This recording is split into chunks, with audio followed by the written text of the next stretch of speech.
Cine Garage. Aquí cabe todo el cine. Con Eric Estrada. Nuevo cine mexicano. Disponible en iTunes, Spotify, Patreon y puentes.mx.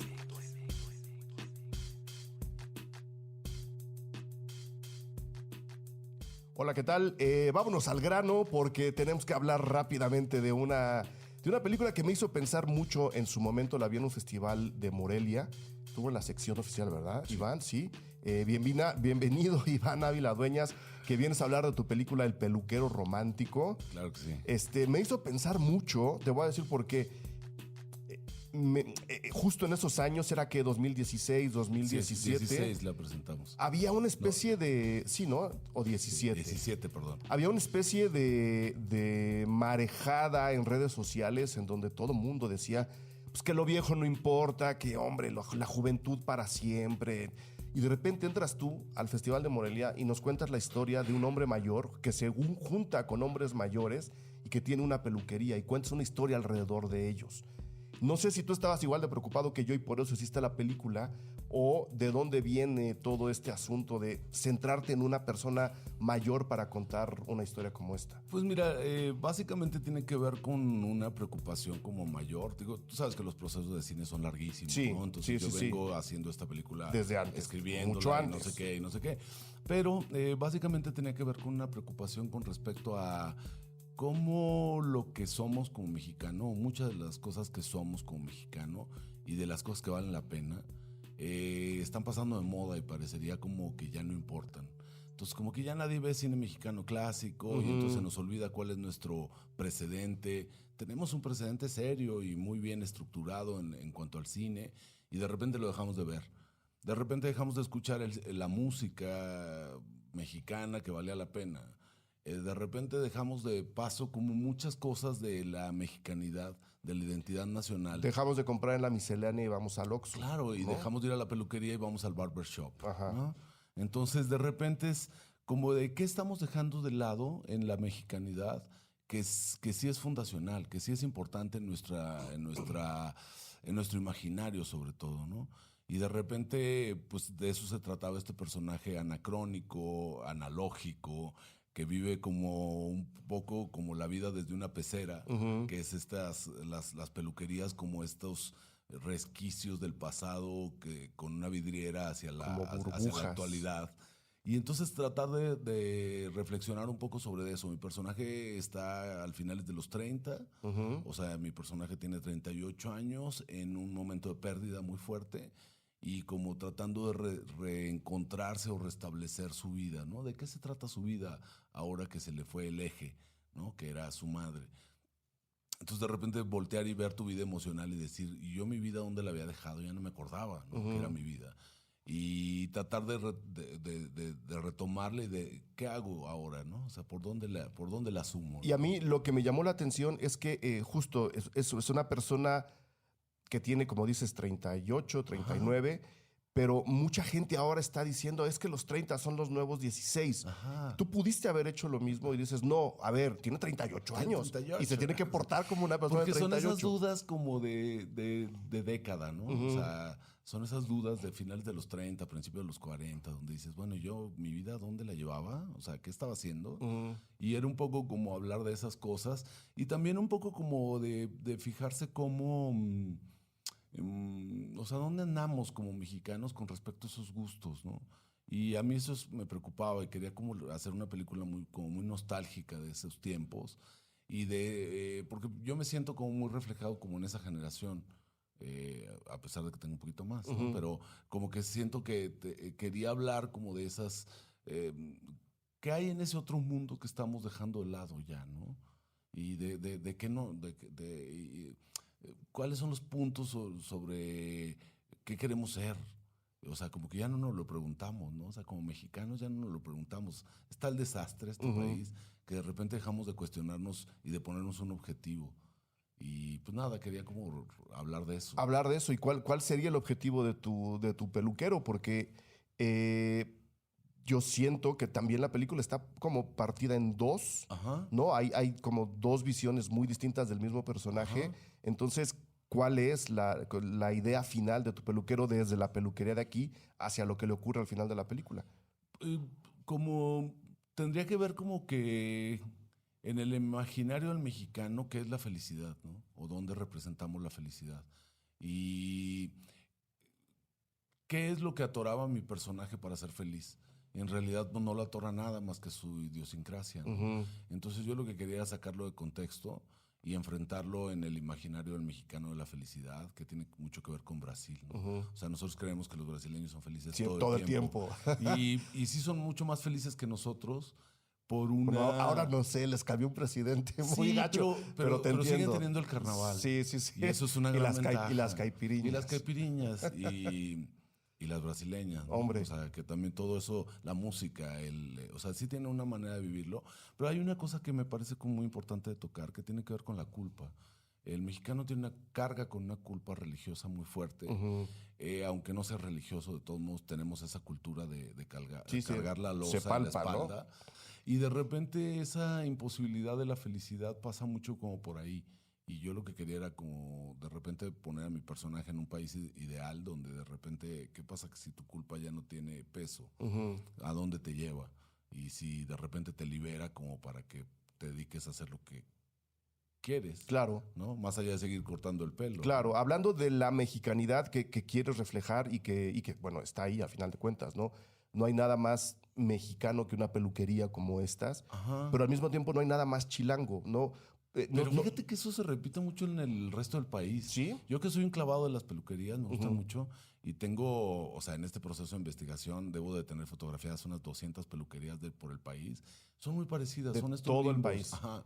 Y me meto me gustan mucho, por un lado, la construcción de la peluquería, este mundo, pero también me gusta mucho y chismeo mucho los peluqueros cuando no están cortando el cabello. ¿Qué hacen? Siempre tienen como la vista perdida en el horizonte y me gusta mucho eso.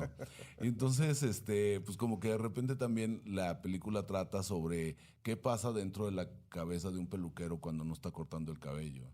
O sea, en qué mundos vive internamente y tratar de jugar un poco con eso, ¿no? De que su mundo es mucho menos formal que él Claro. y mucho menos solemne que él.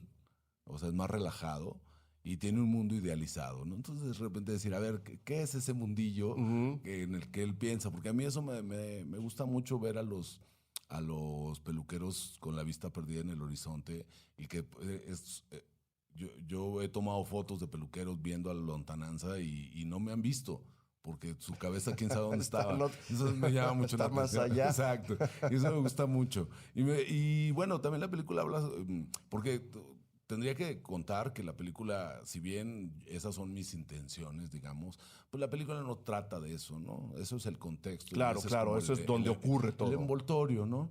Pero en realidad la película está tratada de ser narrada desde una perspectiva de la carrilla de los amigos de barrio. Ujú. O sea, de los que son capaces de burlarse de tu peor desgracia y tú terminas riéndote con ellos porque no te queda otra, porque siempre quedas mal parado frente a tus amigos, siempre eres susceptible de que te tumben tus mejores posturas ideológicas o lo que sea. Entonces, pues que la película está contada desde un tono como de carrilla, ¿no? Como de guasa, en la que no es demasiado en serio nada y que todo el gran drama personal siempre pasa por el tamiz de la carrilla de los amigos. De la banda. Ajá. ¿Qué es lo que te iba a preguntar?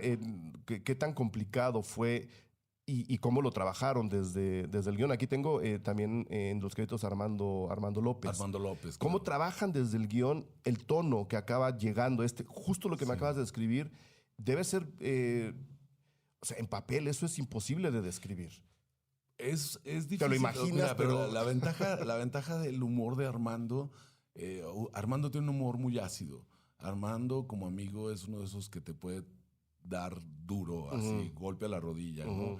Y entonces manejamos mucho eso. Debo de contarte que el guión, tuvimos un proceso de colaboración con Paula Markovich durante un taller, nosotros traíamos ya el guión, pero como que no lográbamos que amarrara, y entonces lo tallereamos con ella a un nivel súper bonito y súper creativo con respecto a cómo llevar ese guión, esa naturalidad, esa cotidianidad a que se volviera más el espiral que nosotros queríamos, ¿no? Porque toda la película habla de 7 semanas en la vida de una persona en su proceso de restauración emocional, ¿no? Entonces, tuvo una pérdida, se va recuperando, ¿y qué le pasa? Y cómo de repente un hecho, de repente a la semana cobra otra significación, 2 semanas después cobra otra significación, un poco como nos pasa en la vida real, que los acontecimientos siempre tienen como una cresta, ¿no? Entonces, trabajando sobre eso, logramos armar esta historia, pero tiene mucho que ver también con los procesos de dirección. Yo llevo muchos años, desde que empecé a filmar largo, me inventé un sistema en el que, un sistema como muy a mi medida de dirección, como de las cosas que me gusta dirigir y cómo me gusta llevar a los actores para que lleguen en ese estado de que en el momento en el que lo logran, yo esté listo con la cámara, ¿no?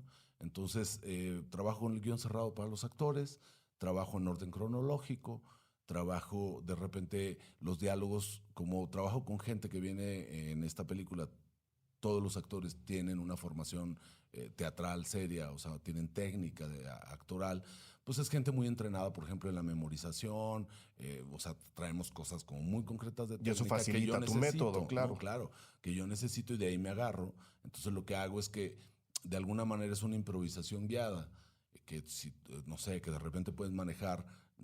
Ellos, si bien se saben sus diálogos, no se saben los diálogos de los demás. Entonces tienen que estar muy atentos para saber en qué momento ellos tienen que meter su diálogo. O de la lista de papelitos que yo les di y que ya se aprendieron, no saben en qué orden van. Entonces eso permite que estén muy atentos de qué está diciendo el otro para saber cuál diálogo metes. Claro. O sea, tú tienes una baraja de dominó. Ajá. Es jugar dominó. Exactamente. Y eso es un poco como ese tipo de estrategias que son técnica ranchera, ¿no? Porque tampoco es que una técnica elaborada de dirección de actores, nada más simplemente si lo que en México siempre vamos a carecer de presupuesto para ensayar demasiado, ¿de qué manera puedo lograr espontaneidad en mi set? ¿Y de qué manera puedo involucrar a los actores de que estén tan interesados en lo que les va a pasar adelante en la película para que me guíen al espectador, para que lleven al espectador en ese mismo sentido? ¿Les explicaste esto a la hora del casting claro sí. o llegaron de lleno así? No, lo más importante para mí es que desde el casting, o sea, el casting me lo hace Rocío Belmont, pero yo estoy presente porque yo tengo que ver, o sea, primero que saber si tiene técnica, si me gusta, si pega con el personaje que yo me he imaginado mentalmente, pero también si de repente tienes un diálogo con el actor. Yo he hecho casting actores que me gustan mucho y que físicamente los considero el papel, o sea, el físico ideal para el papel que yo estoy buscando, pero a veces hay ciertos actores que no tienes el diálogo o no tienes el entendimiento directo, o cuando menos no están dispuestos a jugar contigo este tipo de técnicas. Entonces, si no está dispuesto a jugar contigo, mejor ni te metes con un actor así, ¿no? O sea, si de repente es un actor que no tiene técnica de memorización y cada 3 palabras pone un güey, a mí no me interesa, pues ¿no? Esa parte no me interesa. Entonces, si no te aprendiste el texto, entonces no te interesa trabajar conmigo. Claro. Entonces, entonces pones reglas, dices, necesito tiempo de tal a tal fecha porque yo no puedo filmar con actores que tienen una agenda complicada que no me van a dar el tiempo. Por el propio método que me acabas de describir. Si yo filmo en cronológico, no puedo cambiar todo para cambiar la agenda de un actor. Claro. Entonces vas cruzando muchas cosas que están desde el casting, ya está la pregunta así concreta, es decir, ¿tienes libre las fechas de tal a tal? Sí. ¿Estás dispuesto a no leer el guión? Sí.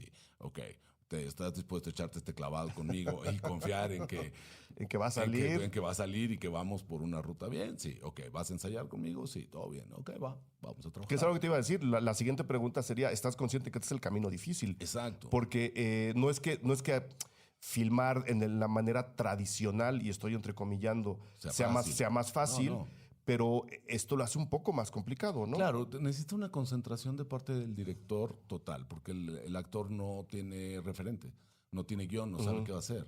Pero es un poco como la vida real, ¿no? O sea, tú pones una agenda y tu agenda no necesariamente se cumple, porque de repente dices, bueno, tengo un tiempito, voy a ir a comprarme un agua, y de repente te encuentras a alguien en el camino, te desvías, terminas tomando una chela, no sé qué, porque de repente así es la vida. Sí. Y entonces la idea es que mis personajes siempre saben de dónde vienen, pero nunca saben a dónde van a llegar. Un poco como la vida real.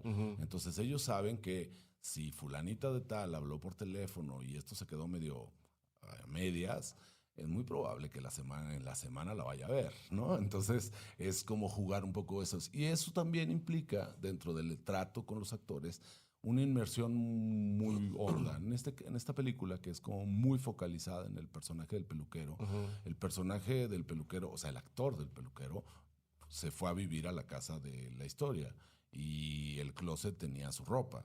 Y toda la ropa, o sea, el vestuario lo hace Maristela Fernández, lo diseña Maristela Fernández, pero ella llena el closet del personaje y el personaje se levanta y decide qué se va a poner cada mañana. Desde el calcetines, calzones, camiseta, camisa, suéter.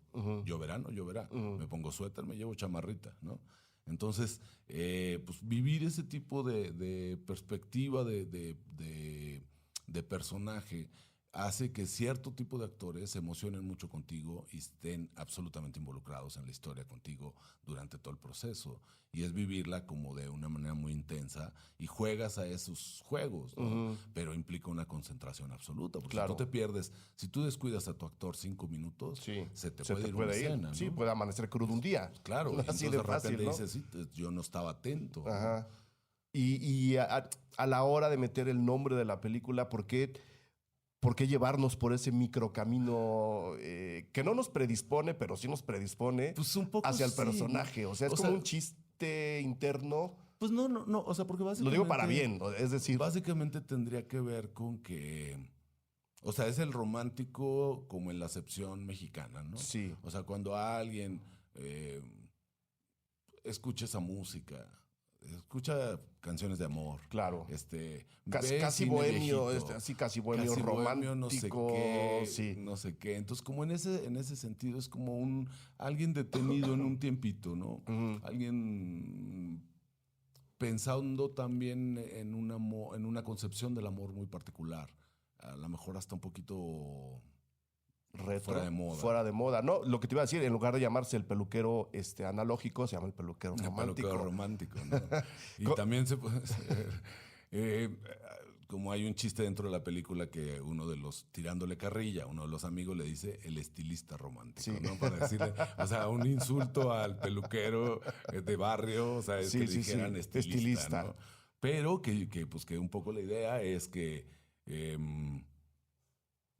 o sea, si al peluquero de repente una de las cosas que más le podría gustar en la vida sería cortarle el cabello a las mujeres, es de repente decir, mi peluquería podría convertirse en estética unisex, ¿no? Aquí no se atrevería. Sí, no. ¿En otro lado se atrevería? Pues habría que ver. Ya no le voy a decir más a la gente. Cada quien sus parafilias, ¿no? Claro. Pero si de repente decir, si tú toda la pasas cortando el pelo toda la vida y tu fantasía sexual por dónde anda, ¿no? Sí. Entonces un poco eso. ¿Cómo les ha ido? Bueno, en Morelia yo estaba ahí. Yo vi cómo reaccionó la gente, pero me gustaría que le contaras tú mismo a la gente cómo les ha ido y en dónde más ha estado la película. Mira, los caminos de las películas mexicanas son como muy azarosos y Sí. muy extraños. Nosotros estrenamos en Morelia, como bien lo comentabas, en el 17. Nos gustó mucho la reacción. Yo creo, te digo, como estaba manejada en un tono ligero, y traté de mandarle un registro casi colindando con la comedia, ¿no? Una comedia de situación ligerita. Ligerita en cuanto al tono de comedia. Sí. Entonces, es decir, no es escandalosa. Exacto, o sea, es más de sonrisa y risita que de carcajada, ¿no? Entonces a mí me gusta mucho medir las funciones con respecto a cuando de repente empiezas a sentir que el ánimo se cansó o que no sé qué, poderlo medir y poder saber dónde estás. Yo creo que el ánimo nos fue muy bien, de crítica nos fue muy bien, pero luego después entramos en este impasse que es entre que exhibo y entre que salgo a cartelera. Sí. Sobre todo por cuestiones ahí como delicadas, digamos, de la parte de la producción, que en algún momento nos atoramos un poco y logramos destrabar, ¿no? Pues siempre es así la producción de bajo presupuesto, ¿no? Estamos contentos, nos ha gustado mucho la reacción. La he presentado, la presenté en festivales fuera del país. La verdad es que corrió muy bien también fuera del país. Las reacciones fueron muy chistosas porque de repente, por ejemplo, por decirte algo, en Estocolmo, me decían, oye, pero hay toda una serie de chistes en la película alrededor del Atlas. Sí. Porque yo le voy al Atlas, entonces siempre me ha... pues, quería buscarle un poco por qué la afición al Darle Atlas, ¿no? espacio. Exacto, ¿no? Son de las malformaciones de haber vivido en Guadalajara tantos años. Y en Estocolmo una persona del público me preguntaba, oye, pero el Atlas de México existe. Y yo le digo, desgraciadamente sí, le voy al Atlas, güey. Y me decía, es que en Suecia, en la Liga de Suecia, hay un equipo que le pasa exactamente lo mismo. Entonces, y yo le voy a ese equipo. Dice, me da mucha risa porque me identifiqué con eso. Entonces, Claro. fue un chiste como muy, muy chistoso de que tuviera repercusión en otro país con respecto A eso. Ajá, también aquí hay un equipo de ese nivel y le va igual. Y yo le voy a ese equipo y no entiendo por qué. Entonces es como, entonces nos ha ido bien. Recién arrancamos esta estrategia de distribución que está planteando Alphaville Cinema, que son mis distribuidores, que es, podemos hacer, dadas las condiciones de exhibición del cine nacional, de la exhibición comercial, podemos hacer una estrategia donde estemos más en contacto con el público y recibir su retroalimentación de manera más directa. Y entonces esa es nuestra ruta. Entonces hicimos un preestreno en Monterrey, nos fue muy bien, en la Cineteca de Monterrey, nos fue muy bien, estuvo muy bonita la recepción, el diálogo con el público fue muy divertido, nos reímos mucho, porque la gente estaba de muy buen ánimo. Sí, es que así te deja la película. Y esa es un poco como la intención. Y yo lo que quería, o sea, si tú me dijeras así de cómo planeamos la película, lo que queríamos era hacer una casa como de la abuelita, que tú llegaras a sentarte en la sala de tu abuelita cómodamente, a ver qué pasaba.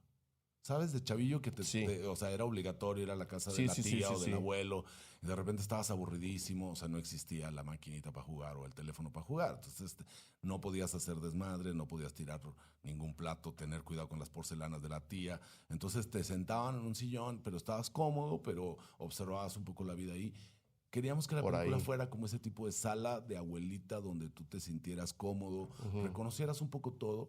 Esto hablando del público mexicano promedio, sobre todo en nuestra generación, o sea, 40, 50, que de repente dijeras, yo ese lugar lo conozco, se parece a qué, ¿no? ¿A quién? ¿A casa de quién? Esa era como la sensación.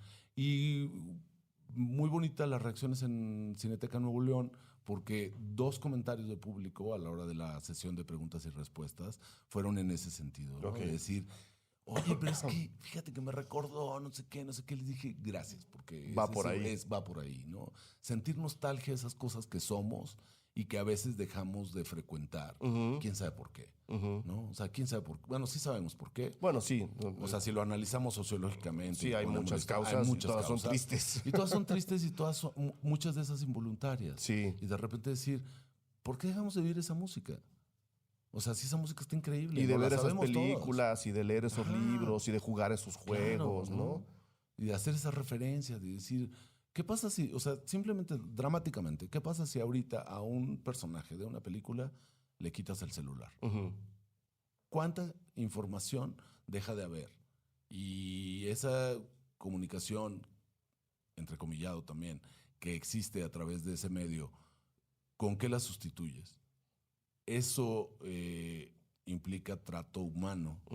¿Eso está bien o está mal? ¿No? O sea, como que por ahí va un poco como las sensaciones de la película, ¿no? Y yo la verdad creo que lo logran, Iván. Entonces te quiero agradecer muchísimo esta plática con la gente de Cine Garage. Corta pero sustanciosa. No, pues gracias. Corta, pero es cierto, no sé si lo escuché y no sé si eres tú, perdón si no eres tú. ¿Vas a estar en las funciones? Voy a estar en las funciones. Eso, vas a estar en las funciones de tu película. En la mayor parte de las funciones, mucho diálogo con el público, a veces con una plática previa. O sea, una plática de, por ejemplo, vamos a estar... los procesos de dirección del Peluquero Romántico. Okay. ¿Cómo la hicimos? ¿Cómo la planeamos? ¿Por qué planeamos escribirla así? ¿Cómo la ejecutamos a la hora de hacerla? Porque luego de repente la gente ve a alguien vestido de esa manera y dice, ay, pues así se viste tu actor, ¿no? Y dices, no. Alguien decidió que así se vistiera así. O esa casa. Era casi así, pero no era así. Sí. ¿Cómo es el proceso? ¿Qué tanto le movieron a la peluquería, por ejemplo? Pues mira, ¿y dónde está? Esas son mis preguntas favoritas obligadas con el cine mexicano. ¿Dónde está esa peluquería? La casa está en la Nueva Santa María, que es una colonia que está muy preservada, que no está tan tocada todavía por la gentrificación. Sí. La peluquería está atrás de la embajada gringa, Ok. en la calle de Tigres. Ok. Tigres, Creo ¿no? que ya sé cuál es. Sí, el peluquero se llama Cosme, es un gran peluquero y su peluquería es una belleza, está muy bonita. ¿Qué hicimos en la peluquería? Tomarla de base prácticamente como estaba. De hecho, hay cosas que dejé desde las fotos del scouting 4 años antes de que pudiera filmarla, hasta que la filmé. De repente había una bata colgada en un perchero y dijimos, esa bata por favor no la No toque la nadie. muevan. O los procesos de ambientar fue no limpien el polvo que hay sobre la de esta donde está el recuerdito de Veracruz, Sí, sí, porque sí. ese recuerdito de Veracruz le voy a hacer un shot y no le quiten el polvo. No quiero que brille. Ajá, entonces, ¿qué hicimos? Unificamos un poco las cosas. Él había decidido un tipo de, o sea, recién acababa de tapizar sus sillones en un color que a mí no me gustaba nada y de repente fue, y te voy a cambiar el tono y ya. Pero básicamente sí. Y luego yo tenía un par de sillones muy bonitos de esos J.M. Romo, de los clásicos De espera. de vinil. Ah, Ajá. bueno, no, de los de para cortarte el pelo. Sí, no, los de vinil de espera. Ah, los de espera, sí. estoy Los que bien. tienen Ok. la línea cromada redonda, ¿no? Que son, o sea, los hemos visto toda la vida. Yo eso los tenía en mi casa y de repente los agregué a la peluquería y de hecho me gustó tanto y quedamos tan amigos del peluquero de la peluquería que le dejamos esos sillones. Es decir, la verdad es que están muy bonitos, se ven muy bien. Aquí, Déjalos claro. ahí. Sí, sí. Los puedo dejar, me dijo, por favor, y ya, no sé qué. Pero fuera de eso movimos poco. Movimos poco, cambiamos elementos para uniformar un poco, ¿no? Si él había pintado y no le alcanzó la pintura, le faltaba un Emparejas. cachito, emparejo. Modifico la luz, pongo la puerta que faltaba, que él nunca tuvo el presupuesto para hacerlo. Cambio pongo los sillones que estaban en mi casa porque son sillones como que de hecho yo me los robé de una peluquería, bueno, los tracaleé en una peluquería.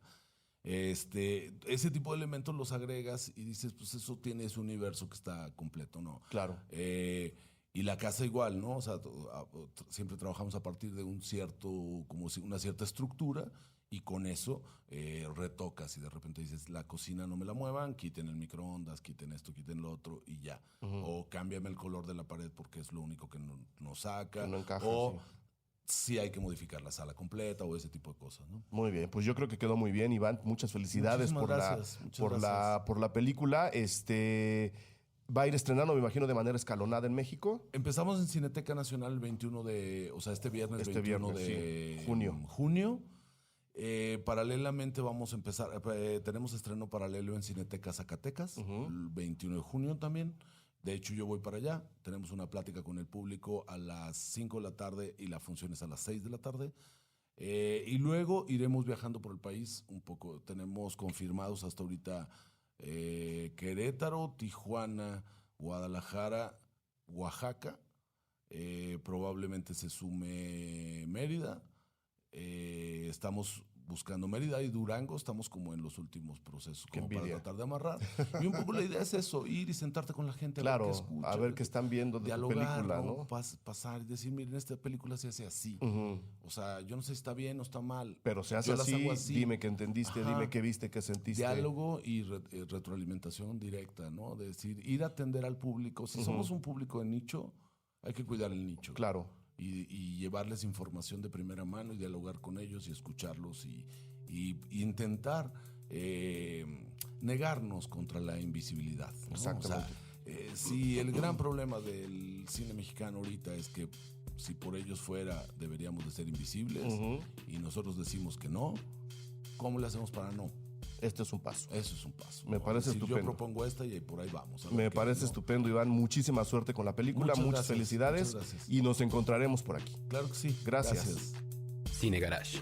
Aquí cabe todo el cine. Con Eric Estrada. Nuevo cine mexicano. Disponible en iTunes, Spotify, Patreon y puentes.mx.